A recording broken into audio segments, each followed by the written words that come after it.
La cérémonie de remise du prix Armée Jeunesse s'est déroulée le jeudi 13 juin 2013 sous la présidence du général d'armée aérienne entre Joël la Bartel. jeunesse et les armées. Le prix Armée Jeunesse a été institué en 2003. Il est destiné à récompenser toute formation militaire qui a initié et mené hors de ses missions ou parallèlement à ses missions traditionnelles, en partenariat avec des jeunes ou une organisation civile, une action originale qui peut être citée en exemple et qui est susceptible d'être reconduite. Le premier de ces prix qui va être remis est donc le prix Mémoire. Le prix qui va être remis maintenant est le prix Découverte des armées. Le prix Sport. Le prix spécial du jury. Le prix suivant est le prix spécial du président. La palme du partenariat avec l'Éducation nationale. Nous en arrivons au projet qui a fait l'unanimité du jury, donc ce prix Armée Jeunesse, qui va être remis à la communauté de brigade de gendarmerie de Nez. Le jury a voulu souligner l'action conduite par un officier de gendarmerie projeté en OPEX au Kosovo. Le lieutenant Édouard Nicolas Derinck a promu l'envoi de livres, de CD-ROM, de DVD, ainsi que, et c'est là la chose importante, l'échange de courriers entre les élèves des deux pays.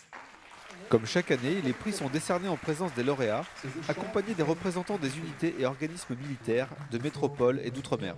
Le régiment a ouvert ses portes à tout type d'actions et de sollicitations, en offrant tout au long de l'année de nombreux stages de collégiens, stages d'apprentissage, stages professionnels pour des lycéens ou des jeunes étudiants. Moi, ils m'ont appris à travailler en équipe et à rester toujours soudé avec la classe, avec ma classe. Et un deuxième moment important quand même, dont on est assez fier et qui a été relaté dans la presse, c'est cette levée des couleurs.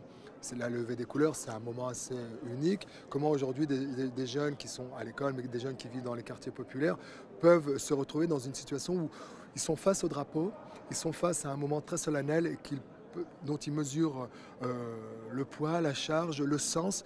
Et ça, on peut vraiment remercier le 93e RAM d'avoir fait ça, parce que moi, en tant qu'enseignant, jamais je n'aurai l'occasion de mettre en face tous mes élèves, 17 élèves, en face du drapeau, dans le cadre d'une cérémonie très solennelle. Et donc, je les remercie vraiment de nous avoir permis d'offrir ça à nos élèves. À la cérémonie, il faut être silencieux, les mains derrière le dos. C'était vraiment une sensation émotionnelle. Madame Laura Flessel, marraine de l'association Handicap International, était présente pour soutenir les actions initiées au profit de la jeunesse. Donc effectivement, les enfants peuvent aller. On a vu d'autres associations qui permettaient les enfants du secours populaire de découvrir les bateaux.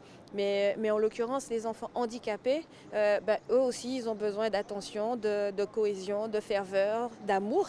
Et en l'occurrence, par le biais de la base 278, on a pu en fait voir des enfants, autisme et autres, avec d'autres handicaps, pouvoir découvrir, je dirais, les différentes facettes de l'armée. Et je remercie vraiment le ministère de la Défense d'avoir pensé à moi. Pour moi, le vrai prix de cœur, si je puis dire, et non pas formel que j'ai décerné ce soir, c'est ces sourires qui sont la ligne de fond de tous ces prix, ces sourires émerveillés et qui rapprochent tous ces jeunes, de quelques milieux qu'ils proviennent, du monde de la défense, grâce à des actions dont on a vu qu'ils étaient le fruit de l'imagination et de l'engagement de tous nos militaires d'unités de la gendarmerie, de la marine nationale, de l'armée de l'air ou de l'armée de terre. Les actions menées cette année ont ainsi contribué à faire découvrir le monde de la défense à des milliers de jeunes issus de toutes origines. La cérémonie de remise des prix s'est achevée par de nombreux échanges entre les lauréats et les acteurs de cette véritable réussite collective.